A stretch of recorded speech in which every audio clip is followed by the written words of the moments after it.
Madalas sinasabi natin, ang hirap ng buhay. Ngunit sinasabi ko naman, masaya ang buhay kung tayo ay marunong makontento at maging masaya kung anong meron tayo. Ako po si Tinay, gustong ibahagi ang kwento ng aking buhay. Lumaki ako sa simpleng buhay. Kinagisnan ko na madalas sa bukid ang palagi kong pinupunta.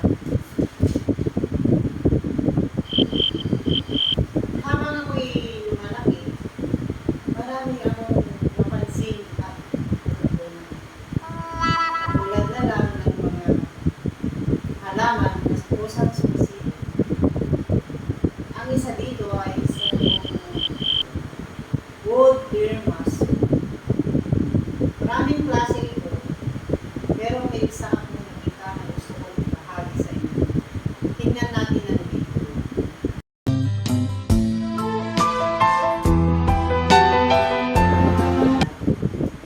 Pagmasdan mo ang iyong paligid, ang daming mga bagay na pwede kang mapansin.